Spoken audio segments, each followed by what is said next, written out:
Hi, I'm Tolutu, the author of Why and How Women Are Exploited by Men Worldwide, and welcome to my channel. I hope that you will be seeing me and communicating with me very often and bringing all your friends there to this channel so that we can have a good time. What you're going to be hearing today is chapter 3 from my book Why and How Women Are Exploited by Men Worldwide. And the title of chapter 3 is A Male's Need to Control. And you say, well, okay, why is that important? Because all of the things that are set up and in place and that we are often, many of us, are annoyed and put out and exploited by men are really linked to the fact that males need or have a need to be in control. But let me share this with you as a side.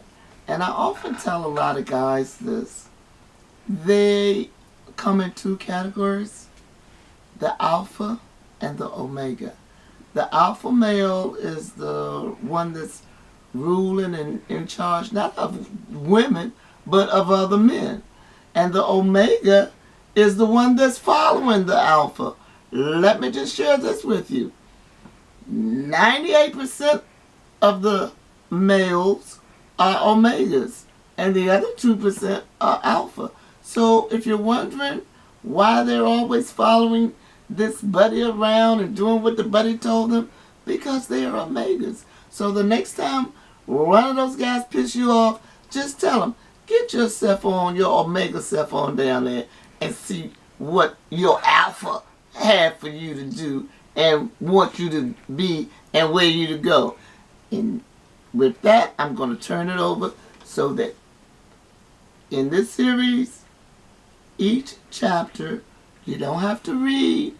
All you have to do is just come here and listen to the book being read to you. Hoping that you will find it as interesting and as informative as I have and had intended it for it to be. And with that, don't forget, bring all your friends. Don't forget the book, Why and How Women Are Exploited by Men Worldwide, is on Amazon. And for you guys who have a Prime membership at Amazon, you can download this book free.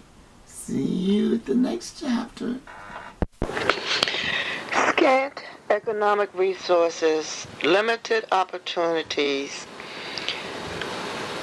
cultural traditions,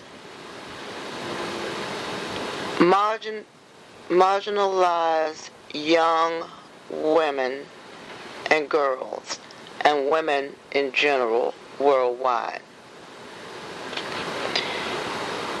Equality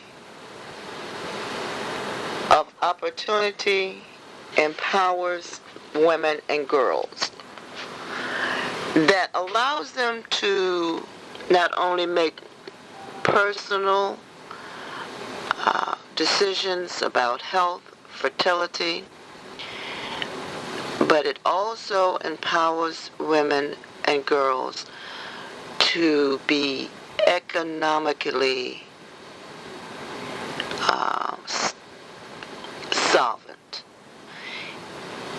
If you do not have resources, then you are going to find yourself as a female having some male ruling you and treating you in some instances a lot not as well as he may treat one of his work animals or pets.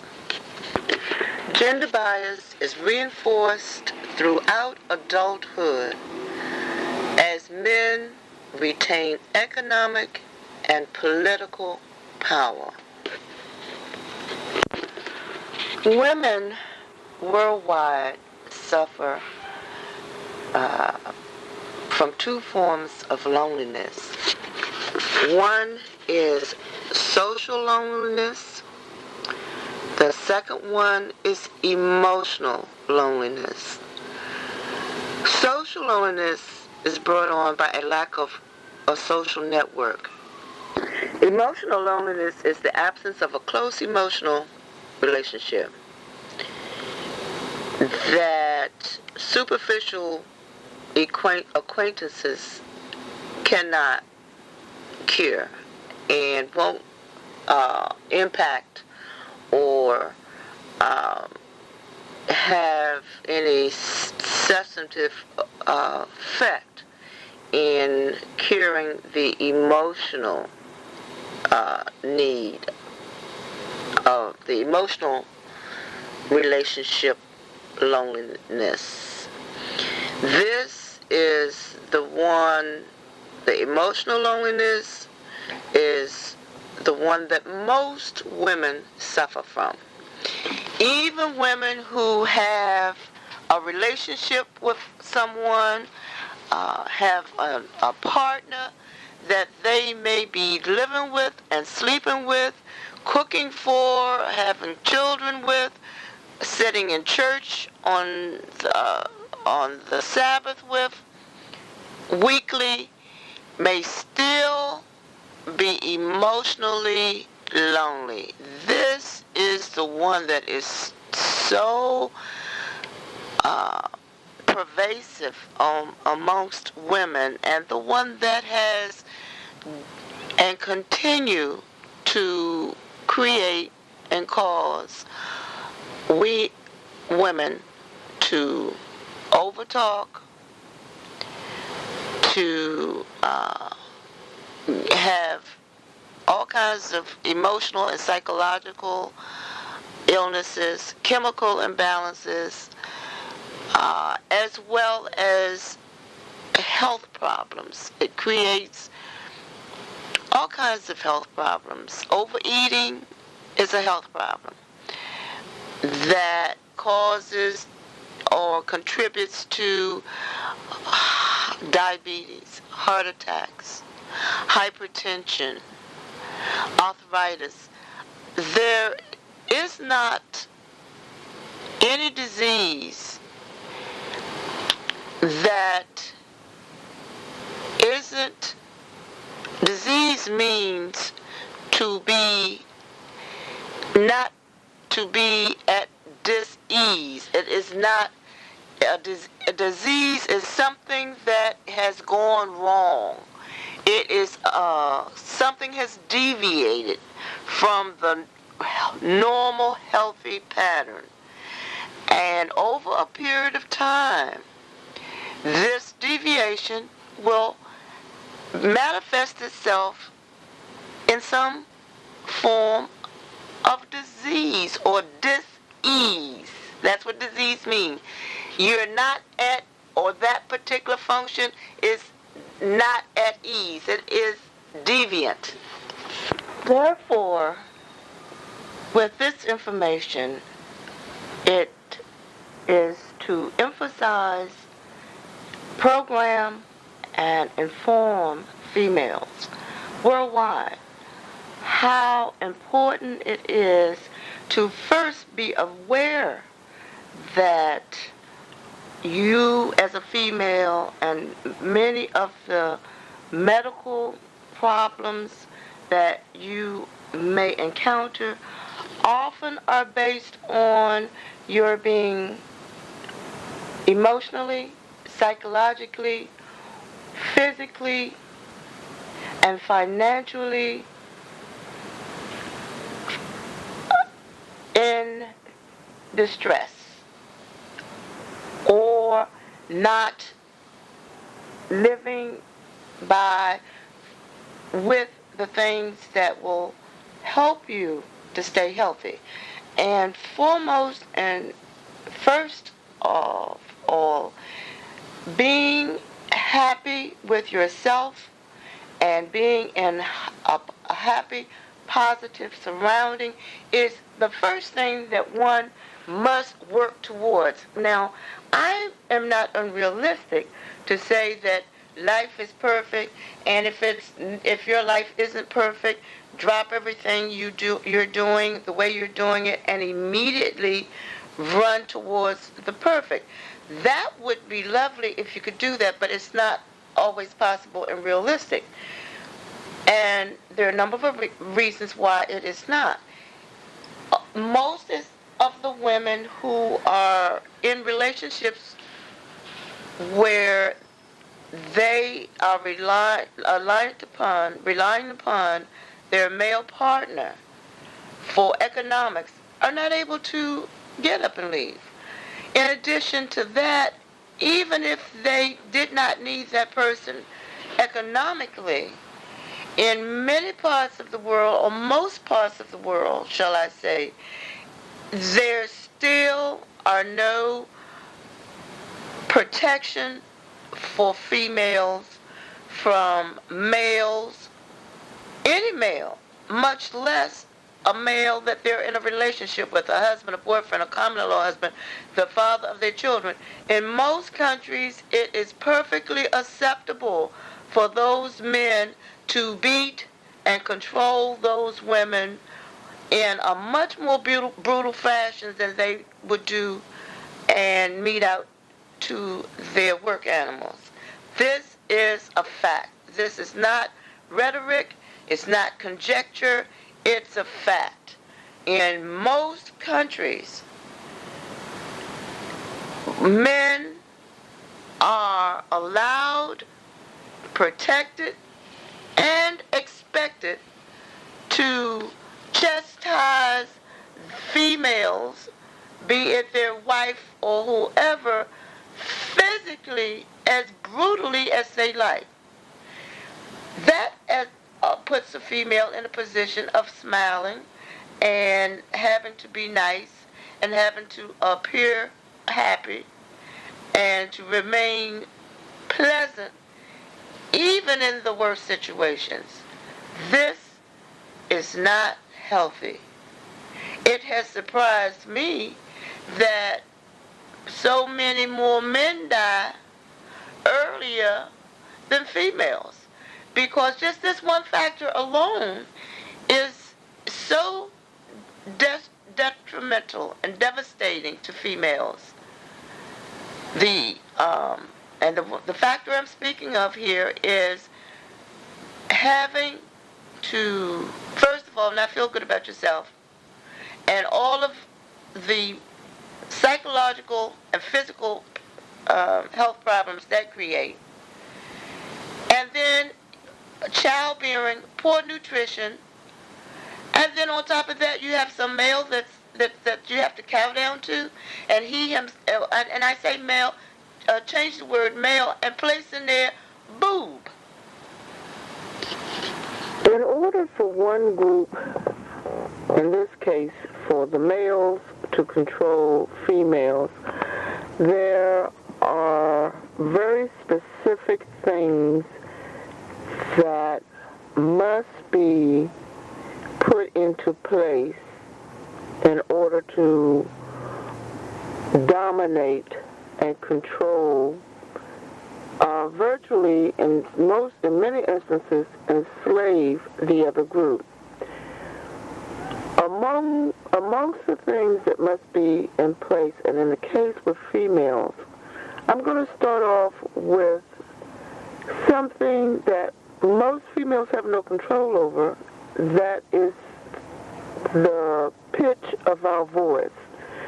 Because we generally have thinner vocal cords, that creates a lighter and a higher pitched voice. I'm sure that you are aware of and have noticed on a personal level that when someone has a deeper voice, it is a lot more commanding. It commands respect and attention. You tend to stop and listen. The person, and most often we're talking now about males with this deeper voice, doesn't have to speak in the frequency that females do. The reason females say things over and over and over again is because that is the way that the female has to emphasize something because of the pitch of her voice versus a male's voice being deeper. I'm sure you have heard and have experienced yourself that even when you're speaking to your child, or you've seen other parents speaking to their child, the mother may say, or the woman may say something 10 times. The guy can walk in and say that same thing once, and the child responds. And again, this is because of the difference in the pitch of the voice. This works against females in a number of ways. If you are repeating yourself, whether it's to a child or to another adult, you're not taken as seriously, and it says that you're not definite and secure about the message, and the receiver isn't receiving your message, and so you keep saying it as a female over and over and louder and louder and louder, hoping to get your message through. The first thing that women have to do is be aware of this, number one, and then say, well, okay, this is a fact. This is the pitch of my voice. I am a female. I want to continue to have this voice. There's nothing wrong with it. But what do I need to do in order to say what I need to say and communicate it and have it mean what I want it to mean and have a sense of urgency? Those are the kinds of things, like with every other group, you have to learn to do things. You have to know first what things create what problems, and then what you may be able to do to either eliminate or at least minimize that situation. Now, going to the next thing that society have set up, and it's men who, it really have nothing to do with women. Women don't design any clothes, okay? It's guys, I guess they're guys or whatever. And their clothes have always been designed to make women, to encumber women, so that they either were defenseless, they were tripping or tipping or unable to run, sometimes unable to properly walk. Now, I'm not saying that there's anything wrong with women's clothes. I love women's clothes. I like feminine clothes. But I am only saying here and talking about the different ways, historically right on through today, how men have been able to make women, one, appear weak and stupid and defenseless, and then how they needed to do that first so that they can control women. And again, if you are dressed in such a way, historically, where you could not breathe because you had some kind of corset on that was cutting off your breath, you couldn't do anything. You couldn't even breathe. So that you would look like you had a 20-inch waist when your waist was really 35. That right there has a lot of negative effects for you as a female, health-wise, just being able to function. And of course, you were, or appeared to be, and you probably were, very encumbered. You couldn't pick up anything. You couldn't bend. You couldn't stoop. You couldn't do anything because you had this corset on to make yourself look like you had a 20-inch waist, when in fact your waist, as I said, was 35. Now, it was not women who were the designers and still are not the designers of fashion. It has never been women who were determining the fashion in the sense of designing the clothing or the look or what constituted a beautiful or attractive woman has never been the decision of other women. It is always a male in some form who is designing and determining what women should wear and how they should look and how those clothing should fit them. I have never been able to understand, nor do I understand to this day, how it is and why it is that it is some form of a masculine person who knows better about what I should look like as a female and how it should fit me and what should be the latest fashion for me rather than a female. That makes no sense at all. And again, it just goes to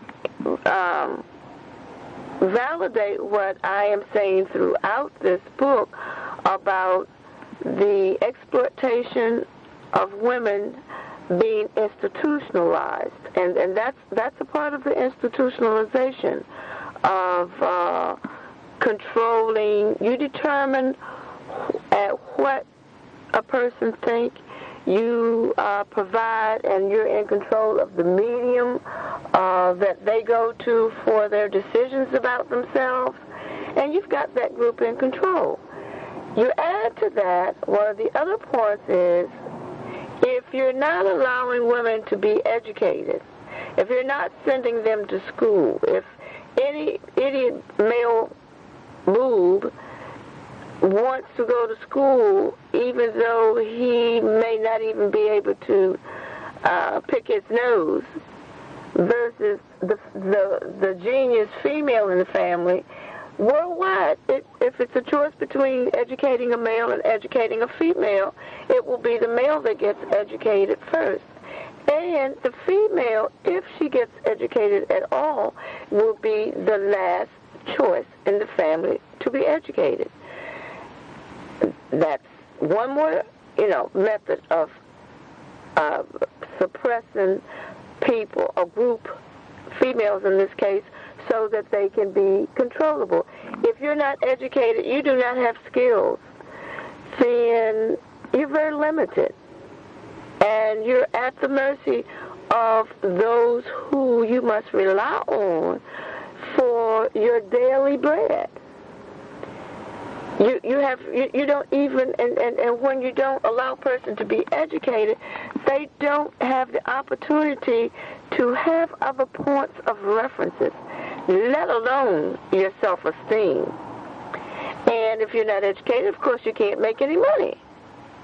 If you can't make any money, then what can you do without money?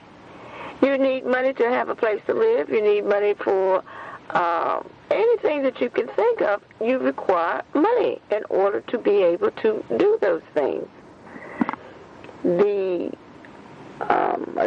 Some of the other points that have been institutionalized against women is the cultural and legal structure and the social community structure for giving and leaving all the wealth to the males. Females will only get the wealth when there's absolutely not another male left. I mean, everybody is dead or there never was anybody else, and then the female will get it. Even at that point where she may be, coming to this large inheritance, it is believed and felt by the typical boob that this female doesn't have the capacity and has not had the experience and the sense to manage and to keep her own money. And it would be better if she let him spend her money for her. And then lastly, but most importantly, is the doctrine of the psychology of the disenfranchised. Any group, be it based on race or, in this case, based on sex, that is disenfranchised, that the dynamics of being a part of that group is not to have regard and respect for others that are members of the same group that you are a member of. Since you do not feel good about yourself based on being a part of the group that you are a member of, since that group population does not receive or have certain rights and privileges, then that takes on its own color of disrespecting each other, which is what women do. They will go 100 extra miles for some boob versus without questioning the boob versus something that they could easily do and work with a female. But again, this is not because just being a female that makes it the case, as guys or males try to make pretend, and they talk about cat fights and all of this kind of thing. It has nothing to do with that. It has to do with being a part of a disenfranchised group that make you disrespect yourself and dislike yourself and not hold yourself in as high esteem as you do a male.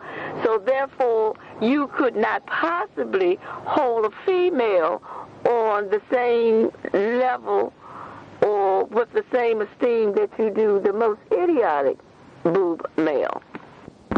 I remember, and this always remember this particular incident that I encountered.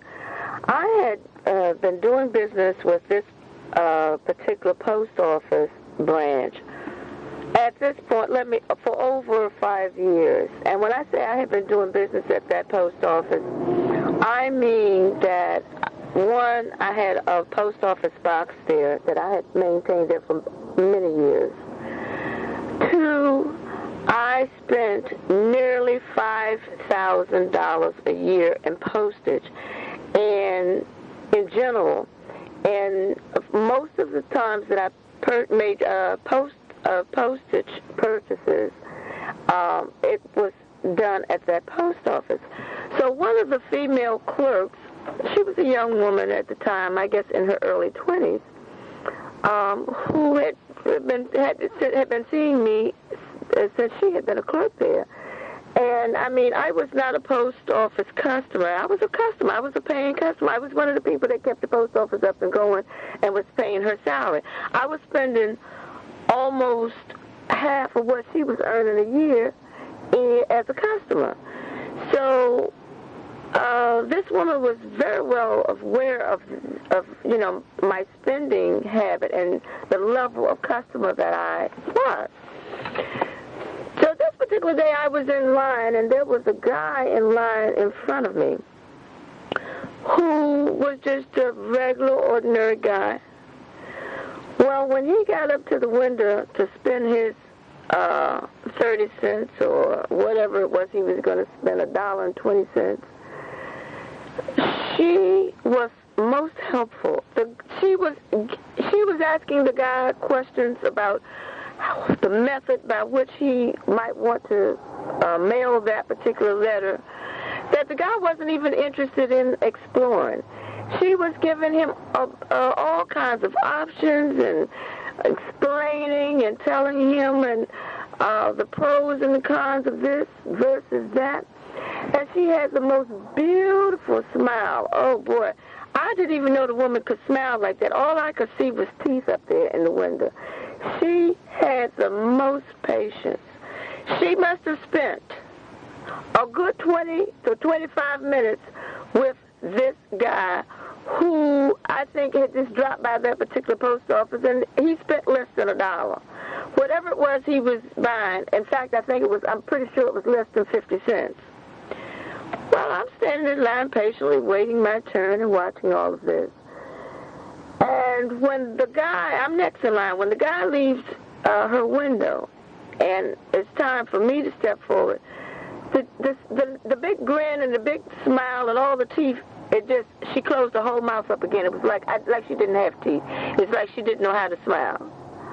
And I told her before I could even get up to her window, I said, oh, no, you don't. You put that smile right back on your face for me that you had on your face for him. And all what you was willing to explain and show him about how to mail his letter, that I had never been able to get you to even address the various methods of mailing packages that were much more complicated than a regular first-class letter. You were, even when I was spending $15 to mail something, you were irritable and short-patient and ill-tempered with me and wanted me to hurry up and finish and get from in front of your window and step aside and write up what I needed to write up so I wouldn't hold up the line. And I'm the person who's spending $5,000 a year. And this is a guy who doesn't even come in the post office. He had this one little letter he wanted to mail, or whatever it was he wanted to mail, that was less than $1. And here's the person you've got so much concern, respect, and adulation for, who that if you had to rely on him, you wouldn't even have a job. Now, that is the perfect example of what I'm talking about when I say that the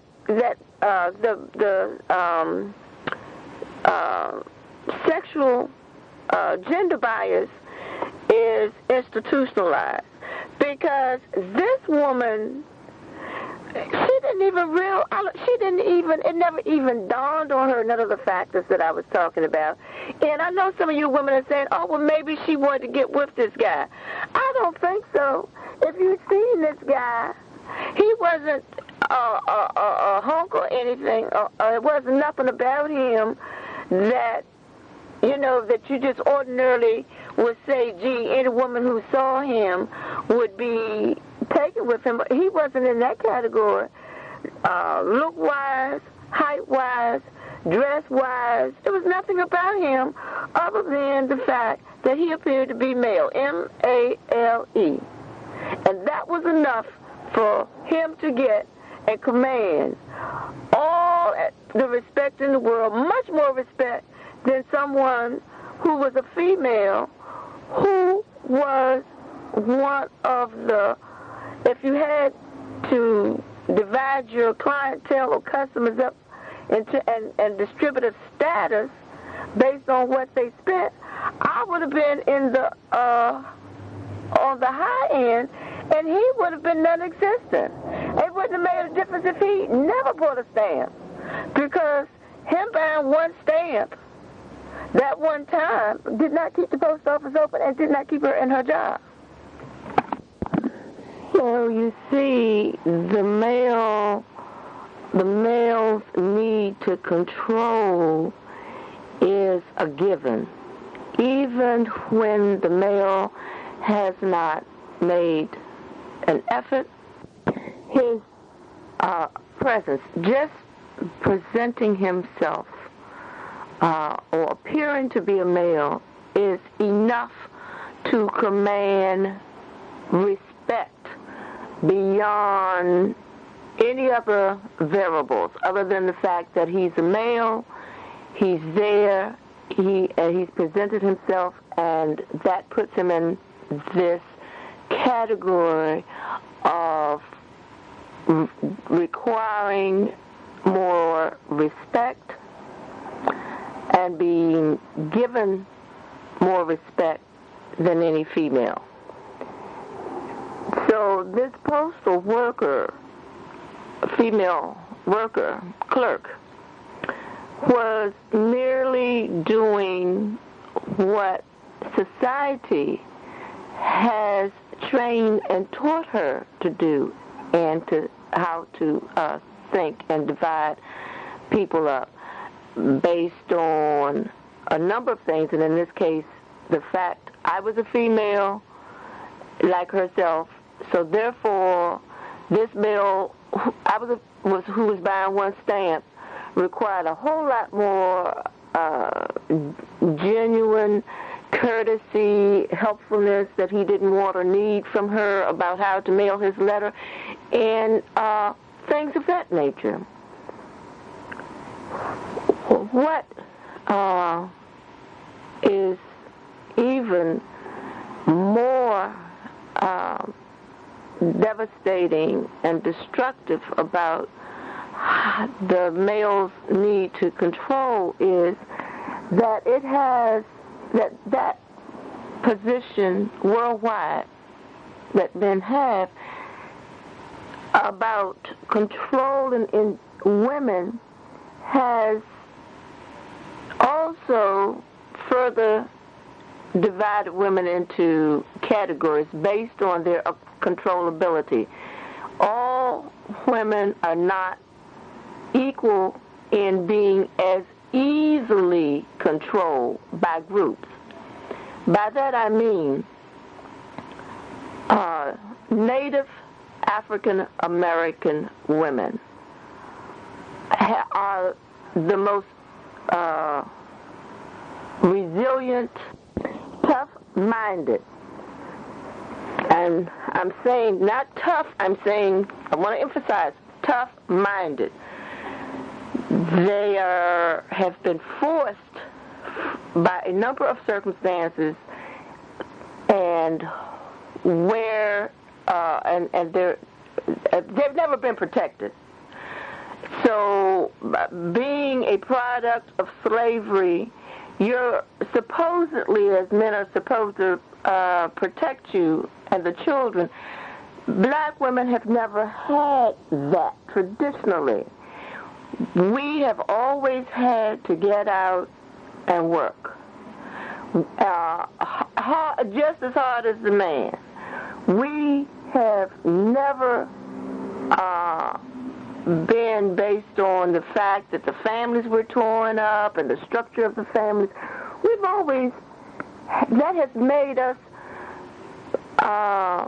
the very tough-minded women that we are, and that's based on, if you take women across the board throughout the world, Native African American women are number one in terms of being the most independent, the most self-assured, the most tough-minded, and the hardest working women in the world. We started raising our families and have always had to raise our families and participate way by ourselves and participate and be all the things that I talk about in this book way before a lot of other women have had to have all of the roles that we've had to carry. So when black men, when Native African American men began to look after in recent times, began to look to other women versus in terms of dating and marrying versus their own Native African American women. It was because the other women were even more controllable than we were. Native African American women were. That's why they look to the other women. It is not because they look just physically. It's not just physical. Most things are psychological and have some other social contributions. Now, it's true that physical things are very important between men and women, and that absolutely has an important role. But if a woman is even more controllable and less likely to express herself verbally, for a male, that is a good thing. Even though this woman from this other group may not show any displeasure in his bad behavior, or may not, she may, after he's gone to sleep, pour some hot wax in his head to kill him. But I mean, she may not say anything, before he went to sleep, or she may get on the phone and call the IRS or whoever it is, and tell the people that he's cheated on his taxes, and leave a message over on the answering machine while he's asleep, and get up the next morning and fix him a fabulous breakfast and smile, and even take him back to bed for an extra dose. So different women have different cultural personalities and have been socialized in different ways. So all of these are functions that the male can use to determine which of those women or groups of women that he wants to deal with. In this particular case, I'm talking about the Native African American woman versus white women. In regards to Native African American men being attracted to his own women versus the white woman, I heard one guy say, I've heard this Native African male say one time that white women were soft, and he was saying that was his attraction to this particular white woman versus the Native African American woman that he was dealing with. Well, what he really meant was she didn't let him know that he was a boob. That's really what. That's all. And she wasn't. And she appeared in the little short period of time that they had been involved to be tolerating and not even aware of or dealing with the fact that he was the ultimate boob.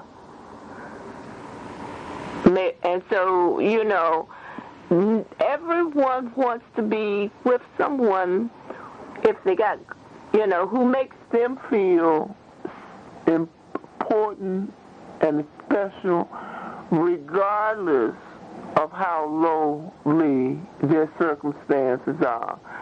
And if it seems as though the more of a boob the guy is, the more inclined he is to want to have someone, a female, that he can rule and over and be in charge of.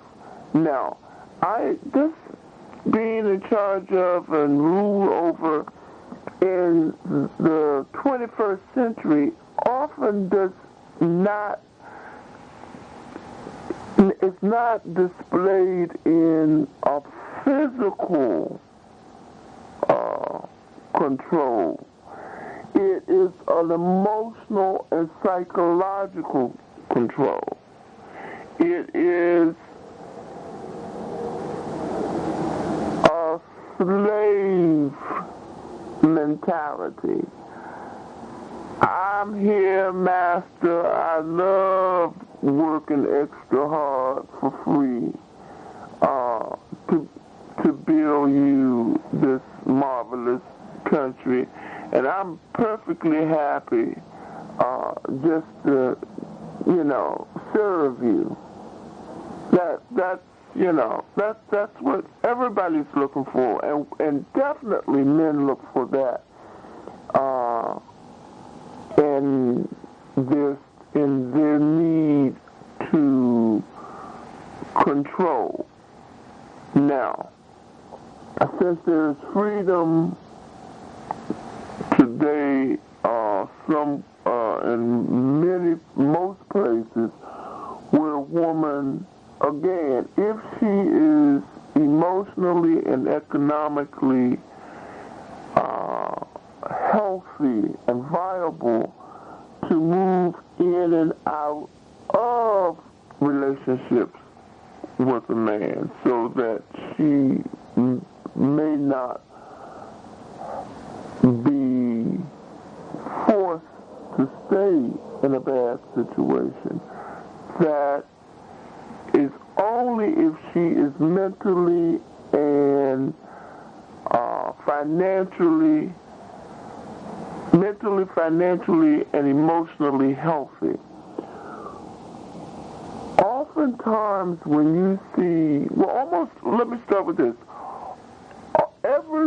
I would say the statistics have indicated that 99.9% of the women who are prostitutes are not prostitutes for economics.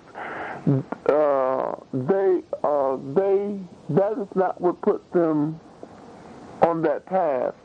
They became prostitutes because of either being abused as a child, having a drug dependency, and it was always the guy who got them on drugs. Any woman that you see in trouble, if she goes to jail, it was a guy who got her on that path and got her some jail time, got her involved in that. If she is on drugs, it was a guy who introduced her to drugs the first time she took it. That's who she did her first drug with was a guy. So, when women deviate from their normal, the normal behavior that people have, come to expect from women, it is a guy who has created this social, emotional problem that causes this woman to deviate in most instances. A great deal of the women who you see doing something that is not making any sense in terms of allowing a guy to dog her and abuse her and mistreat her, and and she has everything available. Now there are some cases where that happens and the woman is not in a position to do anything about it because of economics and where she lives. But in most Western cultures and cities in the 21st century, if you see a woman or a female who is unwilling or unable to move out of a relationship or involvement with some male who's abusing her, that is a woman that even though you may not be able to look at her and see that, she has a mental problem and an emotional problem that has nothing to do with that guy being great or her being in love with him. It goes into an emotional and mental, I'm going to say the word challenge, but I really want to use the word illness, that that fixation on him, or that it's like any other mental illness is so complicated, and emotional illnesses are so complicated that even the psychiatrists and psychologists have not been able to properly diagnose and treat it, and we all have, we move in and out of that, and we stay very near the slow thin line border of going into that, each of us, every day of our lives. So that you can see a person, a woman who is doing everything. She's not foaming at the mouth. She's dressed well. She's got a great job. She's bought herself a home. She's driving a big car. And then she's got some boob who is talking to her and treating her like crap and humiliating her. Now, unless this is a woman who, like some men, who is very powerful and has the command of a lot of people under her in her business or on her job, that she's always in charge of making decisions, and sometimes want in her relationship for someone else to take on that very extreme role reversal. Unless that's the case, then this woman has a mental and emotional problem, okay? It's just as simple as that.